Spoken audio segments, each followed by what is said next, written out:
नमस्कार दोस्तों, मैं बलराम स्वामी आपके अपने YouTube चैनल टेक्निकल स्वामी पर आप सभी का हार्दिक स्वागत करता हूं। दोस्तों, आज की वीडियो में हम बात करेंगे कॉमन एमीटर कॉन्फ़िगरेशन के बारे में या कॉमन एमीटर अभिविन्यास के बारे में।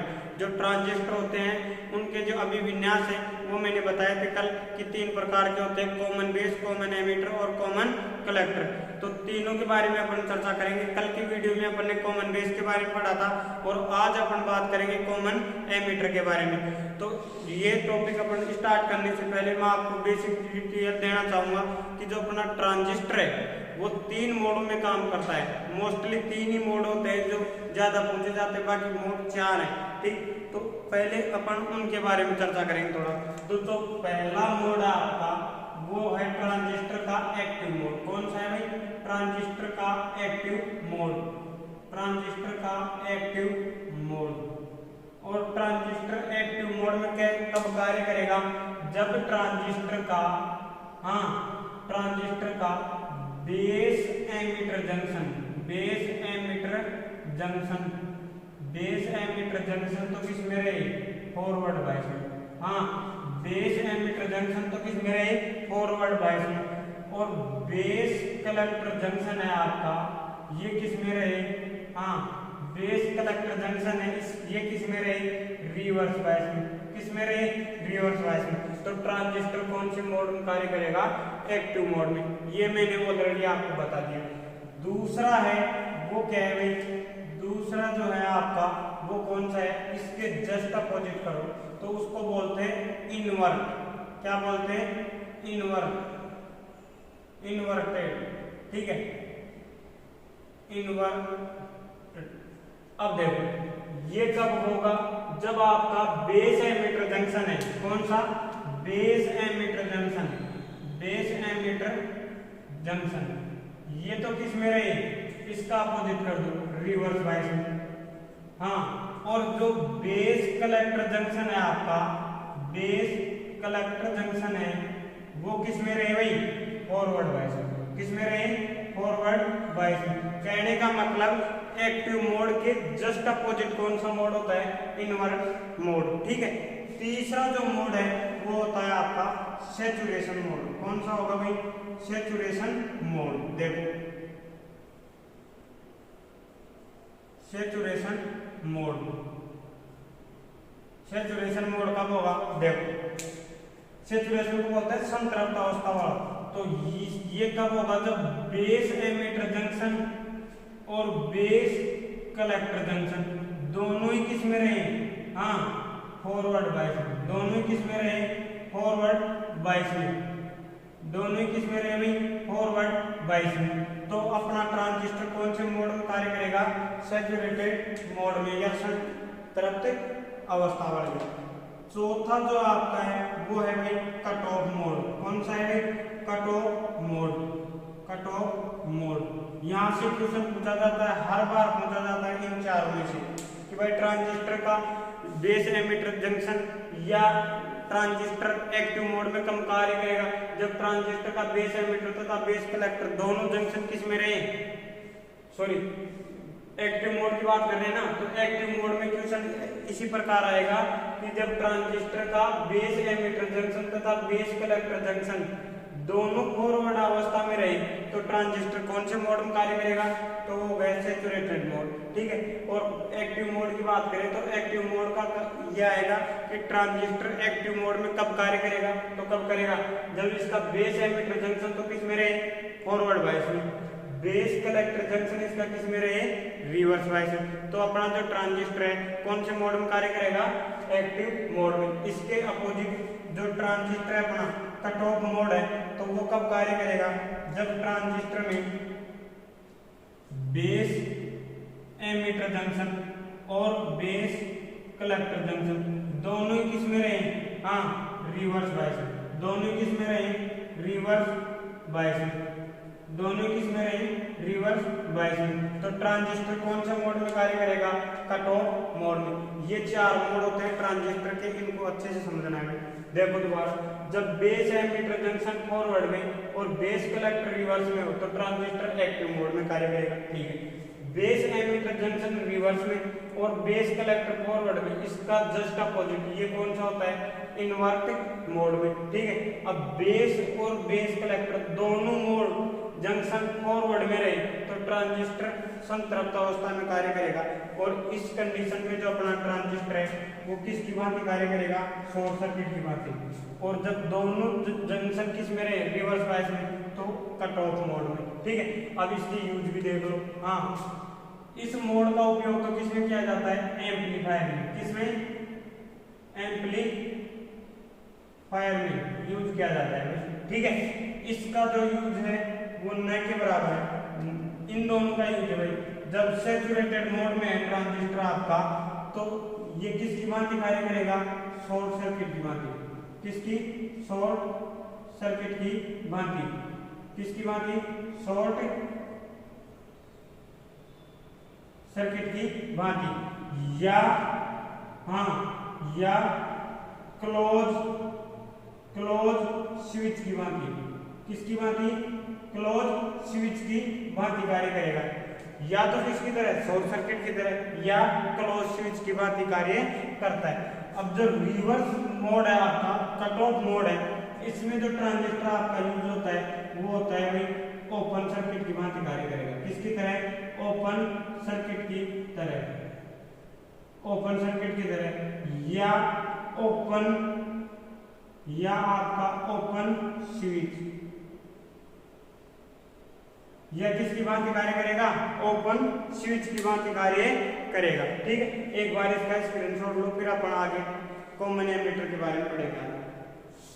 हाँ, अब चलो भैया, अब जो अपना कॉमन एमीटर है उसके बारे में डिटेल में पढ़ेंगे। बाकी ये आपके वापस आएंगे, करेंगे इसको अपन आगे, तब आपको अच्छे से क्लियर हो जाएगी, ठीक है। अब जब एम्पलीफायर पढ़ेंगे तब आपका संपूर्ण एक्टिव मोड ही काम आता है। एम्पलीफायर में जस्ट अभी बताया आपको कि एम्पलीफायर में जब भी अपन यूज लेंगे ट्रांजिस्टर का, तो एक्टिव मोड में कार्य करना चाहिए। अब अपना टॉपिक है कॉमन एमीटर अभिविन्यास। तो कल की तरह सबसे पहले तो अपन क्या लेंगे, ट्रांजिस्टर लेंगे। क्या लेंगे, ट्रांजिस्टर। और वीडियो के अंत तक बने रहना बेहद जरूरी है। आप आते हो, वीडियो देखते हो, फिर गायब हो जाते, तो ऐसे क्या समझ में आएगा। इलेक्ट्रॉनिक से ये है थोड़ा टफ, लेकिन आपको मेहनत करनी पड़ेगी क्योंकि समझना बहुत जरूरी है। तो ये आपका क्या हो गया, बेस, ठीक है। अभी तक इसके ऊपर अपन ने एरो वगैरह नहीं लगाया, अपने को पता नहीं कौन सा कलेक्टर है कौन सा एमीटर है। तो मान लो मैं इसके ऊपर एरो लगा रहा हूँ और ये एरो मैंने ये लगा दी, तो ये क्या हो गया अपना एमीटर। क्या हो गया, एमीटर। और ये क्या हो गया, कलेक्टर। अब एरो बाहर की तरफ लग रहा है तो PNP, तो इसके अंदर P लिया, इसका मतलब एरो किधर होना चाहिए, अंदर की ओर। अब एरो का है बाहर की ओर, तो मतलब NPN। ये मैंने ऑलरेडी समझा रखा है, एरो बाहर की ओर। तो ट्रांजिस्टर अपना कौन सा हो गया भाई, NPN प्रकार का। कौन सा हो गया, NPN प्रकार का। ये क्लियर हो गया, ट्रांजिस्टर कौन सा है, NPN प्रकार का, ठीक है। अब देखो, अब एम्पलीफायर के रूप में अपन किसका यूज करेंगे, अभिविन्यास जो सर्किट है वो एम्पलीफायर में यूज होगा। और आपको पता है, कल ही मैंने बताया था कि भाई जो एम्पलीफायर होता है वो अभिविन्यास में जो सर्किट होता है उसको कॉन्फ़िगरेशन बोलते हैं, ऐसा कुछ बताया था अपन ने। अभी मैंने जस्ट बताया कि जब एम्पलीफायर होगा तो एक्टिव मोड में कार्य करेगा। और ये जो जंक्शन है, ये तो क्या है, बेस एमिटर जंक्शन। और ये जो जंक्शन है वो क्या है भाई, बेस कलेक्टर जंक्शन। तो अभी आपको मैंने बताया कि एम्पलीफायर में एक्टिव मोड में कार्य करेगा ट्रांजिस्टर। किसमें करेगा, एक्टिव मोड में। और एक्टिव मोड है, कौन सा मोड है, एक्टिव मोड है। तो एक्टिव मोड में आपका बेस एमिटर जंक्शन तो किसमें होना चाहिए, फॉरवर्ड बायस में। और बेस कलेक्टर जंक्शन किसमें होना चाहिए, रिवर्स बायस में, ठीक है। तो अब इसको फॉरवर्ड बायस और रिवर्स बायस में जोड़ना है। देखो ये NPN, अभी ये फॉरवर्ड बायस में कब आए, जब N को माइनस से, इससे N को माइनस से और P को प्लस से। ये लो, ये माइनस हो गया, ये N को माइनस से जोड़ दिया, अब P को प्लस से जोड़ना है। किसको जोड़ना है, पी को प्लस से जोड़ना है। ये लो, अब यहाँ क्या लेते हैं, एक रेजिस्टेंस लेते हैं जो क्या करेगा, इस वोल्टेज को कंट्रोल करेगा, नियंत्रित करेगा। ठीक है, ये मान लो आपने आर प्रतिरोध ले लिया है। ठीक है, अब ये जो वोल्टेज है ये आपका कौन सा होगा, वी बी ई। भाई इस जंक्शन के ऊपर आरोपित कर रहे हैं तो ये क्या हो गया आपका वोल्टेज वी बी ई। इसके अलावा इसको अपन इनपुट देंगे, क्या देंगे, इनपुट। कहाँ, यहाँ देंगे। ये लो इनपुट हो गया यहाँ इनपुट, और इनपुट भी कैसा देंगे, एसी प्रवृत्ति का। कैसा देंगे, एसी प्रवृत्ति का। और एसी में आपको पता है साइकिल मिलते हैं, क्या मिलते हैं, साइकिल, चक्कर पूरी करती है एसी। ठीक है, और डीसी में चक्कर नहीं होते। अब इतना क्लियर हो गया। भाई इसको तो अपन ने किस में जोड़ दिया, फॉरवर्ड बायस में।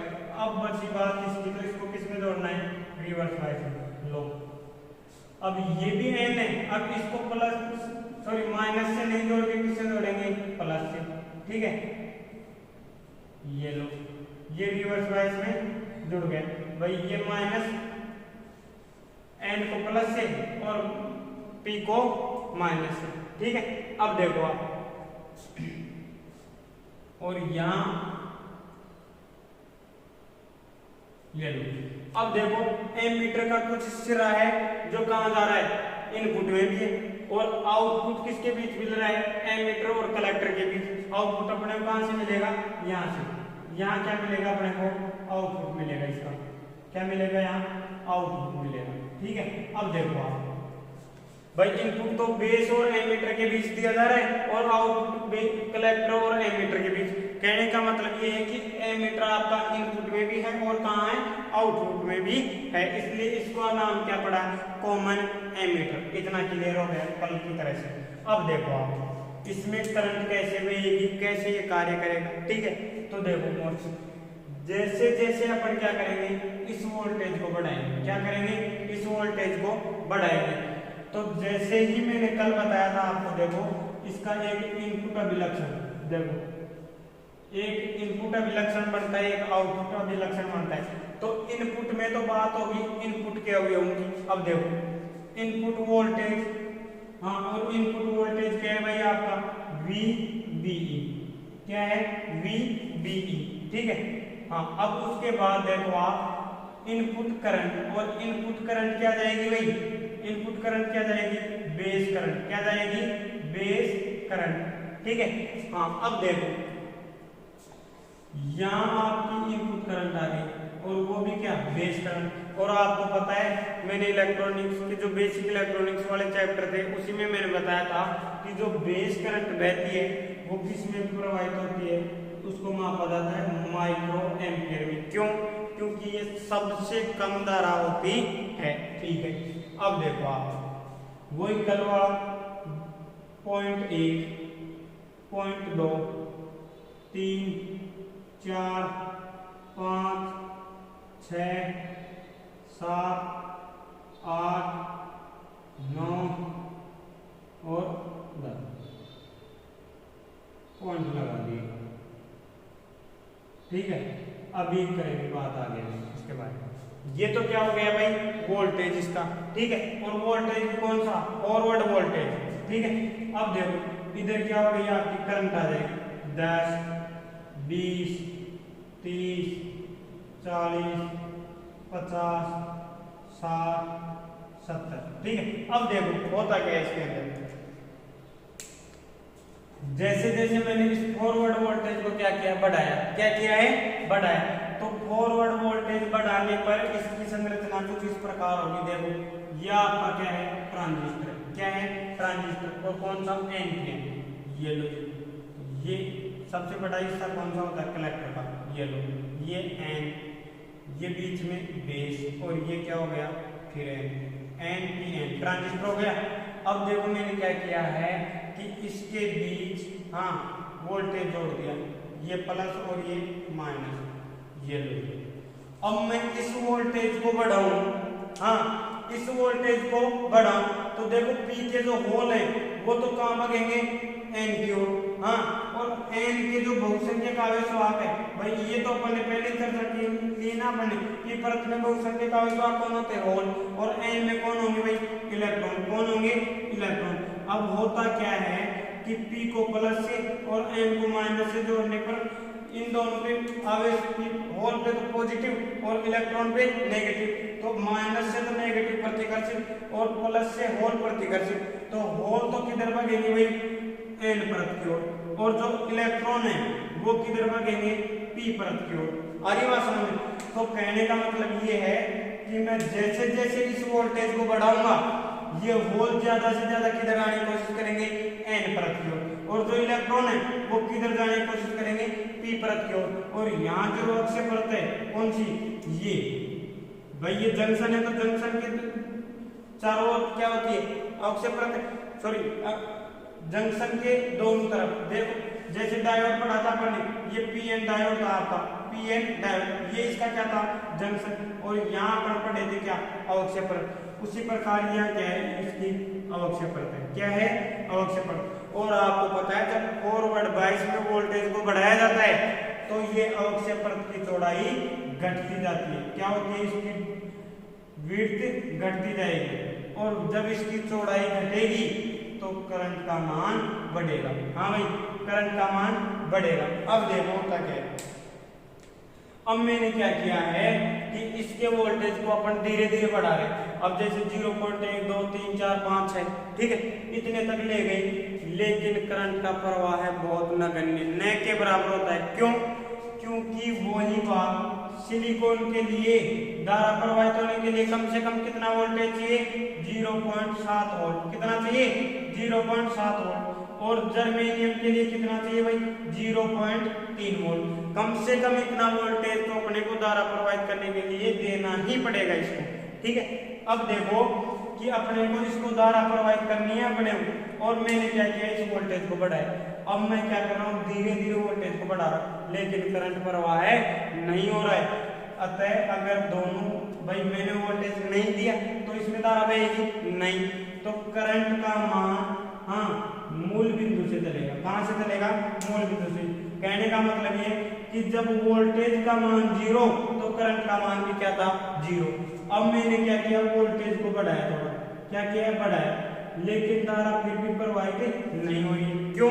क्योंकि इसका बैरियर पोटेंशियल अधिक है। जैसे मैंने ज्यादा अपन कौन सा यूज लेते हैं सिलिकॉन का लेते हैं, तो मैंने एज ए एग्जांपल के तौर सिलिकॉन का यूज किया है। ठीक है अब जैसे जैसे अपन इस वोल्टेज को बढ़ाएंगे और जैसे ही ये क्या हुआ इस बैरियर पोटेंशियल के पास जाएगा तो इसमें धारा का प्रवाह होना प्रारंभ हो जाएगा। कहने का मतलब अपनी जो अक्षय परत है ये क्या होगी टूट जाएगी और धारा प्रवाहित होने लग जाती है। ठीक है अब जैसे ही इस बैरियर पोटेंशियल के बराबर इसमें धारा वोल्टेज का मान अपन ने किया तो धारा का प्रवाह अचानक होगा।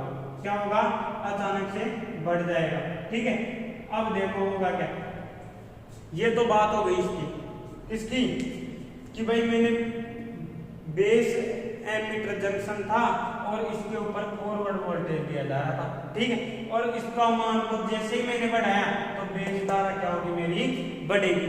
ये तो बात हो गई साधारण। अब देखो कि मेन बात यहाँ है कहाँ, अब ये एक से थोड़ी जुड़ा है, इसका तो चक्कर अपने को समझ आ गया, लेकिन समस्या कौन डाल रहा है ये वोल्टेज, और ये वोल्टेज कौन सा वोल्टेज है भाई वी हाँ ई सी हाँ एमीटर कलेक्टर के बीच दिया गया वोल्टेज या VCE वो कोई दिक्कत नहीं अपन डिनोट कर रहे हैं इसको। ठीक है कहने का मतलब ये इसका ये है कि ये वह वोल्टेज है जो एमीटर और कलेक्टर जंक्शन के ऊपर आरोपित किया जा रहा है। ठीक है और वो भी कौन सा है रिवर्स वोल्टेज है। कौन सा है रिवर्स वोल्टेज है।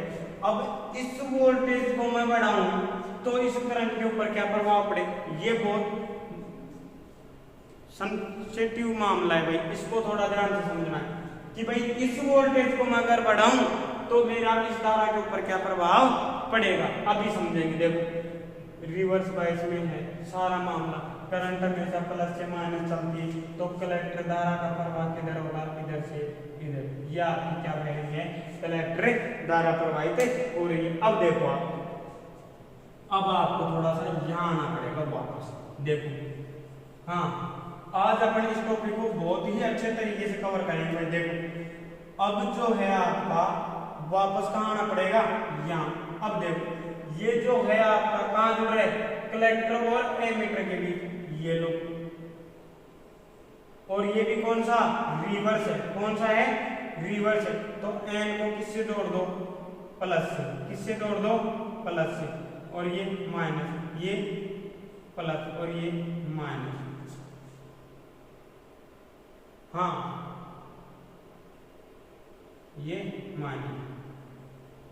देखो हाँ, ये अर्थ किया हुआ है, ये एजे यहां जुड़ रहा है बेस के साथ, ठीक है। अब देखो होगा क्या,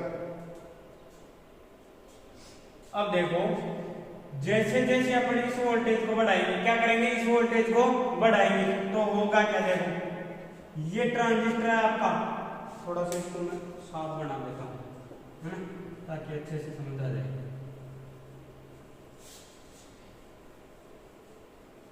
देखो ये ट्रांजिस्टर था आपका,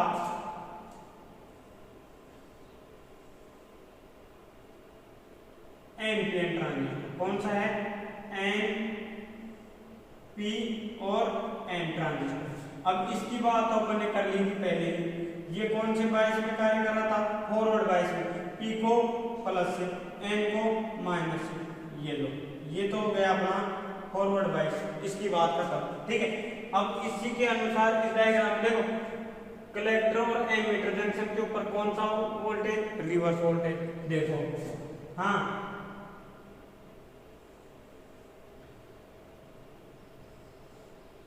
ये क्या है, एन को प्लस से और इसको माइनस से। अब देखो आप भाई, ये इसके रेस्पेक्ट में देखो, ये पी को प्लस से, सॉरी पी को माइनस से, एन को प्लस से, तो ये बेस के रेस्पेक्ट में तो क्या हो गया, रिवर्स बायस में हो गया। लेकिन एमीटर की तुलना में क्या है, फॉरवर्ड। अब देखो होगा क्या।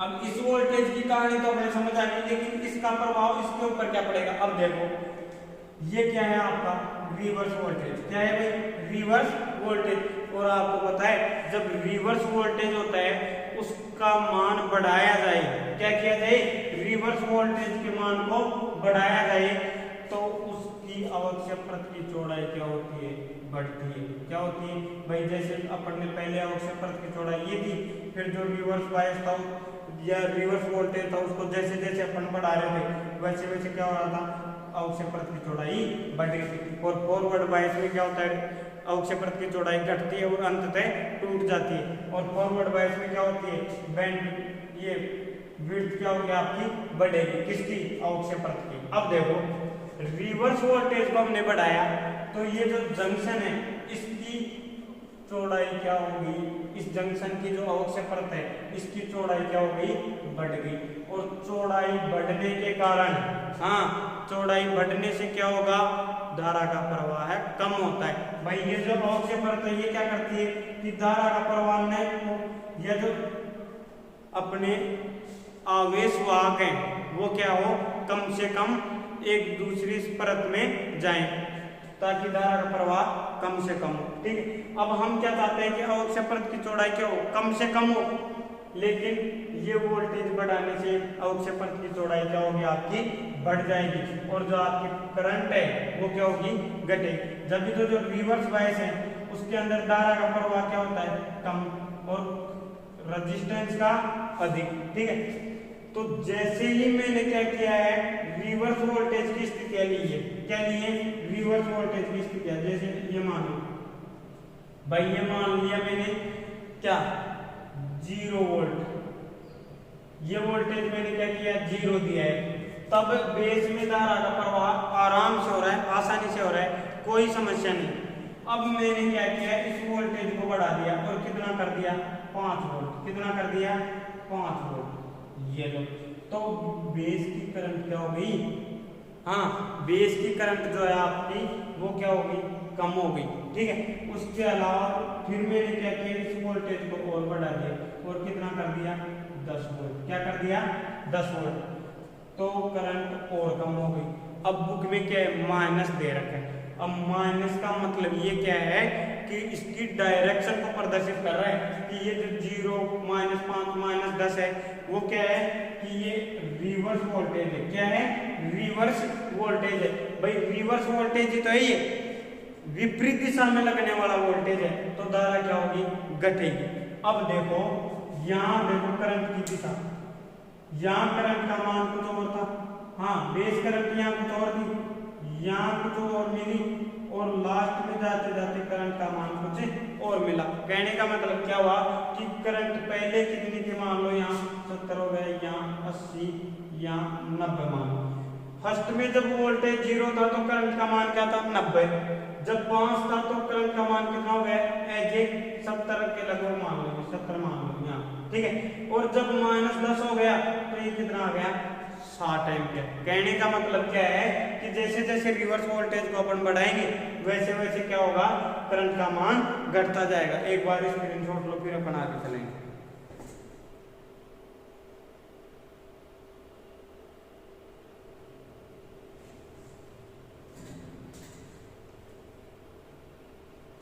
हाँ देखो भाई, बाकी ये सब चीजें थी तो ये अपन ने कल पढ़ लिया था भाई। इनपुट जो विशेषता वक्र खींचा जाता है वो किन किन के बीच खींचा जाएगा, ठीक है। आउटपुट विशेषता वक्र है वो किन किन के बीच खींचा जाएगा, ये अपन ने कल चर्चा कर ली। अब देखो ये यहाँ से यहाँ जो अंतर आया वो तो किसका अंतर आ गया? करंट का। किसका? करंट का। जैसे मान लो पहले कितनी 90 और अब कितनी है? 60, तो इन दोनों का अंतर कितना है? 30 माइक्रो एम्पियर। 30 micro ampere. और ये किसका मान है? डेल आई बी का। भाई कल मैंने बताया था ना कि परिवर्तन को दर्शाया जाता है, और आपको पता है देखो इनपुट धारा क्या है यहाँ? आई बी, ठीक है, और इनपुट वोल्टेज क्या है? वीईबी, ठीक है। अब देखो वोल्टेज के मान में भी तो कुछ ना कुछ परिवर्तन आया। जैसे मान लो ये यहाँ से और यहाँ तक कार्य कर रहा है, ठीक है, ऐसे यहाँ तक। अब ये जो परिवर्तन है ये किस में परिवर्तन आ रहा है? वोल्टेज में। किस में परिवर्तन आ रहा है? वोल्टेज में। अब यहाँ कितना हो गया? मान लो डेल वी, हाँ वी बी ई बराबर 0.9 माइनस, हाँ 0.6 0.3 वोल्ट। हाँ वोल्टेज में अंतर कितना है? 0.3 वोल्ट। ये एग्जांपल के तौर पे कहने का मतलब ये कि वोल्टेज में भी डिफरेंस है और किस में डिफरेंस आ रहा है? करंट में डिफरेंस आ रहा है। तो इसका जो प्रतिरोध होगा वो कितना कार्य करेगा? और कल ही अपन ने बताया था कि आर इनपुट, जो इनपुट गतिज प्रतिरोध होता है वो क्या होगा? इनपुट वोल्टेज, हाँ इनपुट वोल्टेज बटे इनपुट करंट। इनपुट करंट, तो इनपुट वोल्टेज में इनमें भी क्या होगा? परिवर्तन होगा। क्या होगा? परिवर्तन होगा। अब इनपुट वोल्टेज में परिवर्तन तो कितना हो रहा है? Del VB, del V B E, ठीक है। और करंट में परिवर्तन कितना हो रहा है? डेल आई बी, हाँ डेल्टा है, ये क्या है? ये जो सिंबल बना हुआ है ये है डेल्टा। क्या है? डेल्टा, जो किसको प्रदर्शित करता है? परिवर्तन को। किसको प्रदर्शित करता है? परिवर्तन को प्रदर्शित करता है। तो जो आपका गतिज प्रतिरोध है इसका फॉर्मूला क्या बन गया? डेल वी बी बटे डेल आई बी। क्लियर है? इसको उतारो एक बार, फिर अपन चलेंगे। इसकी न्यूमेरिकल क्लास है, कल ही मैंने बताया था कि लास्ट में चैप्टर के एंड में सभी न्यूमेरिकल एक साथ करवाएंगे। एक बार इसको उतारो, फिर अपन इसके बारे में 1 बाय 1 चलेंगे। हाँ अब देखो, अब कल अपन ने एक गेन वगैरह के बारे में बात किया था। Gain, current gain, voltage gain, ऐसा कुछ था सीन, ठीक है। अब वो क्या है देखो, अब कॉमन एमीटर का जो करंट गेन है, हाँ कॉमन एमीटर का जो करंट गेन है वो होता है भाई इसका धारा गेन। कॉमन एमीटर का जो धारा गेन है वो क्या होता है? बीटा। क्या होता है? बीटा। कहने का मतलब इसको किससे प्रदर्शित करेंगे? बीटा से। किससे प्रदर्शित करेंगे? बीटा से प्रदर्शित करेंगे। और बीटा बराबर, हाँ धारा गेन बराबर मैंने आपको कल ही बताया था क्या, आई आउटपुट बटे आई इनपुट। अरे ये तो बताया था मैंने। अब देखो बीटा बराबर आउटपुट धारा तो क्या है, आई सी। भाई आउटपुट धारा क्या है, आई सी, इसको रखना नहीं है। देखो आउटपुट धारा क्या है अपनी कॉमन एमिटर में, आई सी, ठीक है, बटे इनपुट धारा आपकी क्या है, आई बी। हाँ इनपुट धारा क्या है आपकी, आई बी। तो बीटा बराबर क्या हुआ आपका, आई सी बटे आई बी। ये इसका क्या हो गया, धारा गेन हो गया। क्या हो गया, धारा गेन हो गया। और इसका जो मान होता है वो लगभग होता है 200 के, किसके, 200 के लगभग होता है, ठीक है। अब देखो इसका जो वोल्टेज गेन है, इसके अलावा जो पावर गेन है, उन सब की बात करेंगे। वो डायरेक्ट आपको मैं लिखवाऊंगा। एक बार ये डायग्राम वगैरह आपने बना ही लिया होगा, तो ये ग्राफ वगैरह बनाओ और फिर मैं अभी इसको रब करके कंप्लीटली अपन अब इसके बारे में लाइन बाय लाइन चर्चा करेंगे, ठीक है। एक बार इसको उतारो आप। हाँ अब देखो धारा गेन की बात हो गई। मेन चीज इसमें यही है, देखो कि जो एम्पलीफायर है उसमें सबसे ज्यादा प्रयोग होने वाला परिपथ यही है भाई, कौन सा, कॉमन एमीटर। केवल कौन सा है, कॉमन एमीटर परिपथ, ठीक है। क्यों, क्योंकि इसका पावर गेन सबसे अधिक होता है। क्या होता है, इसका पावर गेन सबसे अधिक होता है। देखो कॉमन एमीटर, शॉर्ट में लिख रहा हूं भाई, कॉमन एमीटर अभिविन्यास में, हाँ पावर गेन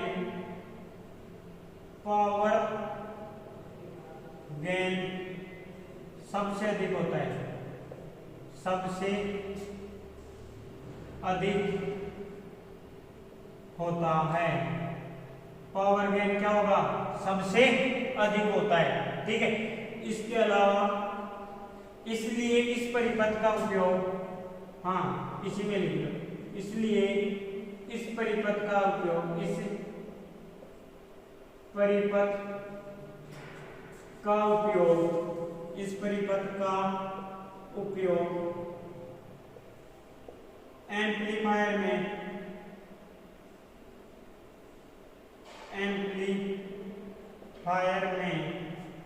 सबसे अधिक किया जाता है, सबसे अधिक किया जाता है, ठीक है भाई।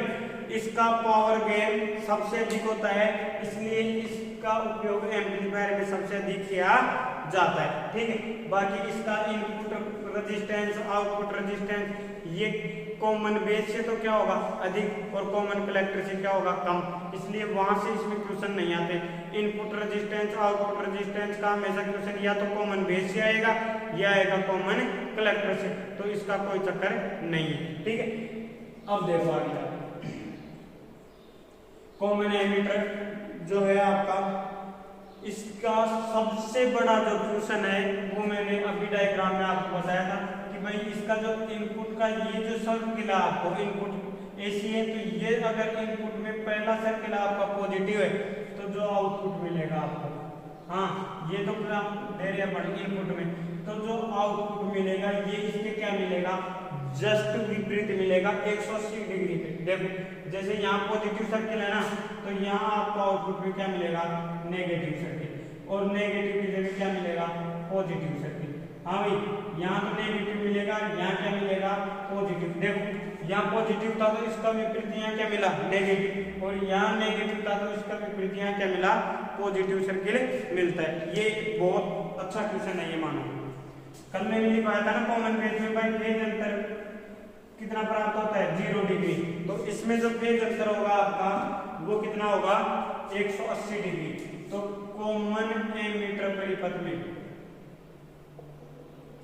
में हाँ इनपुट तथा आउटपुट के मध्य 180 डिग्री का फेज अंतर पैदा हो जाता है। हाँ, फेज अंतर पैदा हो जाता है। भाई इसमें जैसे अपन इनपुट में क्या दिए पॉजिटिव, तो आउटपुट क्या मिलेगा नेगेटिव। कहने का मतलब है अर्थात इसमें आउटपुट चक्र इनपुट चक्र के विपरीत प्राप्त होता है। कैसा प्राप्त होगा? विपरीत प्राप्त होता है। क्लियर है भाई? हाँ, आउटपुट में कैसा चक्र मिलेगा अपने को? इनपुट का विपरीत चक्र प्राप्त होगा। उसके बाद देखो कॉमन एमिटर की ओर क्या खास बात है। हाँ, कॉमन एमिटर का अंदर सबसे ज्यादा एम्पलीफायर में यूज होने वाला परिपथ कौन सा है? Common emitter. ठीक है, क्यों? क्योंकि इसका जो पावर गेन है वो सबसे अधिक है। उसके बाद इसका जो इनपुट और आउटपुट है उसके मध्य फेज अंतर कितना पैदा होता है? 180 डिग्री। ठीक है, अर्थात जो आउटपुट इसको अपन देंगे वो इनपुट से क्या होगा? 180 डिग्री के फेज अंतर पर अपने को प्राप्त होगा। ठीक है, अब जो आउटपुट इसका रेजिस्टेंस होगा वो क्या होगा?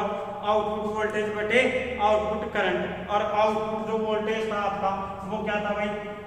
अगर मैं बात करूं इसकी आर आउटपुट की, तो आर आउटपुट में आउटपुट वोल्टेज, हाँ आउटपुट वोल्टेज क्या था? VCE बटे आउटपुट धारा क्या थी आपकी? IC। ये क्या हो गया आपका इसका आउटपुट रेजिस्टेंस। तो ये भी क्या है? मीडियम परिवर्ती का रहता है।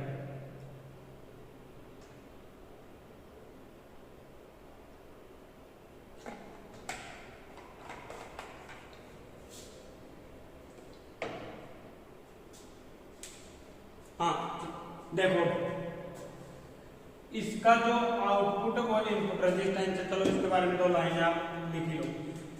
इस परिपथ का, हाँ इस परिपथ का इनपुट प्रतिरोध, हाँ इनपुट प्रतिरोध सबसे कम किसका होता है? कॉमन बेस का। कल ही मैंने बताया। तो इसका जो इनपुट प्रतिरोध है कॉमन बेस से अधिक, हाँ कॉमन बेस से अधिक तथा कॉमन कलेक्टर से कम होता है। कॉमन कलेक्टर से कम होता है। इसके बाद इस परिपथ का आउटपुट प्रतिरोध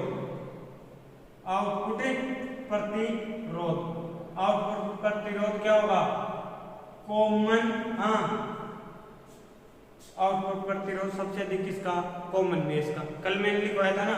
तो आउटपुट प्रतिरोध कॉमन बेस से तो कम तथा कॉमन कलेक्टर से अधिक होता है। ठीक है, ये आपकी सभी चर्चाएं हो गई किसके बारे में? आपकी कॉमन एमिटर अभिविन्यास के बारे में। ठीक है, और जो नेक्स्ट क्लास होगी अपनी उसमें अपन पढ़ेंगे कॉमन कलेक्टर के बारे में। फिर इनका जो गेन वगैरह है, जो भी मैंने बताया था करंट गेन है बीटा इसका, तो उसके बारे में अपन चर्चा करेंगे। अल्फा बीटा गामा इनमें क्या संबंध है, कैसे रिलेशन निकलेगा, जो न्यूमेरिकल बनेंगे उनके ऊपर चर्चा करेंगे। ठीक है, थैंक यू।